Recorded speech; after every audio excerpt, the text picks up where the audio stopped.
Live from downtown Detroit, Local 4 News at noon starts now.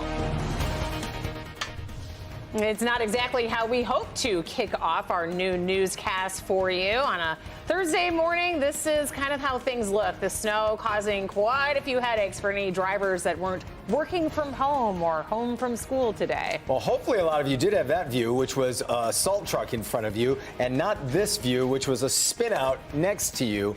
We heard about lots of slide-offs in the area. State police reporting while there's nothing too serious, it's certainly causing delays for drivers. And folks, there's more on the way. And let's take a look outside right now. I-696 in our view, and a lot of cloud cover, but wouldn't be bad to see a little ray of sun. Traffic moving along smooth in that area, but keep in mind those secondary roads are still very much snow covered and maybe even icy. Good to have you with us here at noon, everybody. I'm Jason Colthorpe. And I'm Rhonda Walker. And of course, we want to kick things off with our meteorologist, Ron Hilliard, in for Ashley with a look at now this calm before the next storm. Rhonda, Jason, we are going to get a brief lull in activity before the action comes back in time for the weekend. Winter wants to have a little fun with us. A Zach Track 4D radar showing that we have a few flurries left over, especially as you get around the I-69 corridor and northward. Now, these are some of the very communities that saw the greatest snow totals. Now, if you're in Monroe, where we got less than 2 inches, you're probably thinking, what storm, a bunch of hype. But there are some other totals that are higher than that. Grand Blanc, we came in with half a foot, 6 inches. Lake Orion, 5.4.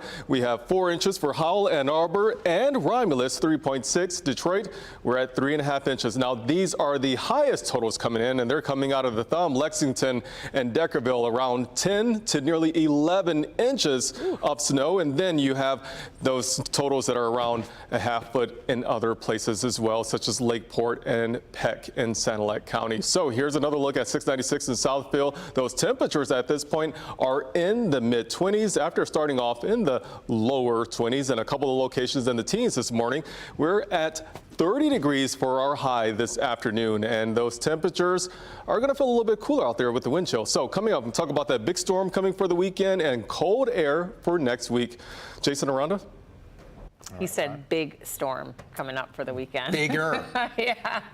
Turning to our neighborhoods now across the metro area where the snow blowers have been humming, the shovels have been hard at work. Yeah, we're also finding out many side streets still need a little TLC. Victor Williams is out about showing us how people are tackling this cleanup.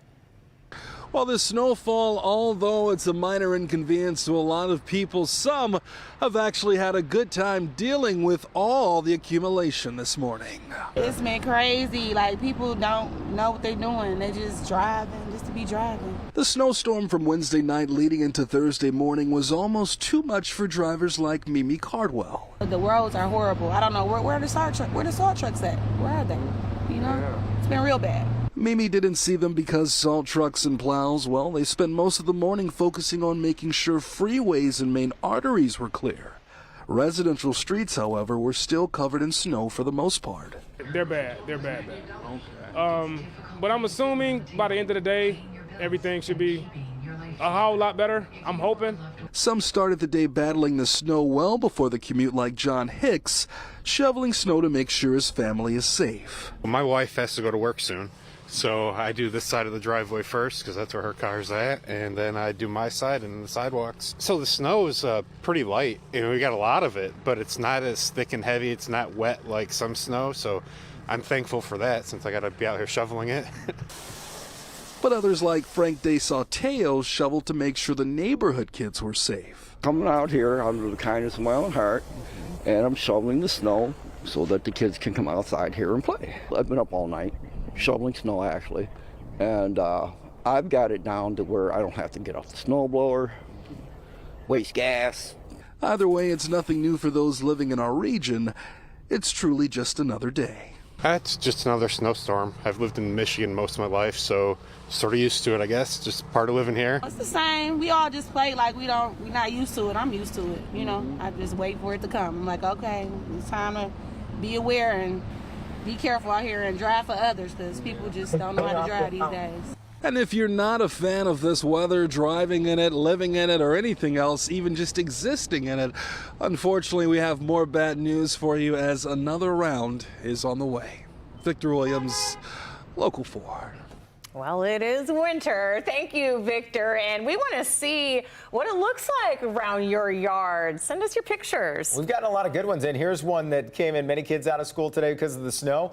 Well, some of them are hard at work. This viewer maybe making some sent money. this one in, saying, even on his day off from school, my safety captain keeps serving his duties. I love it. Good one. And this one from Chesterfield saying they got about 5 inches of snow there. The back patio getting shoveled off there, probably for the dog. If you have pictures, you want to share them with us, scan that QR code and send them in.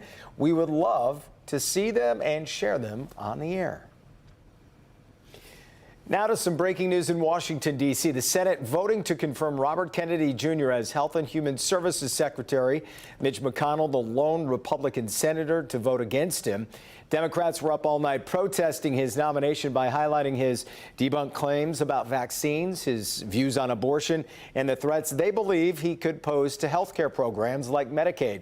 Also today, Linda McMahon appears for her confirmation hearing to be Secretary of Education. If she clears that hurdle, which is expected, her nomination will move on to a full Senate vote.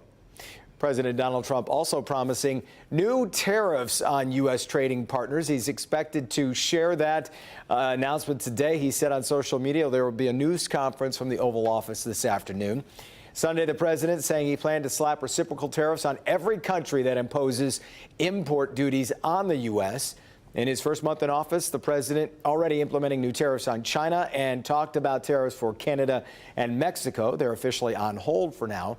Just this Monday, a 25% tariff on steel and aluminum imports was announced. In a significant win for the Trump administration, a federal judge clears a major legal hurdle blocking President Trump's plan to reduce the federal workforce. Now the president's deferred resignation program can move forward. The White House saying 75,000 workers have already taken this buyout offer. The administration has warned those who did not take the buyout could be laid off. Next week, two big changes happening impacting workers and business owners across the state of Michigan. The minimum wage and sick leave laws are set to take effect next Friday. Final talks are underway in the legislature to modify those laws ahead of that date. Michigan Governor Gretchen Whitmer is calling on lawmakers to delay the laws going into effect until July 1st if they're unable to reach a compromise this week. A spokesperson for the governor says that Governor Whitmer is open to a bipartisan deal.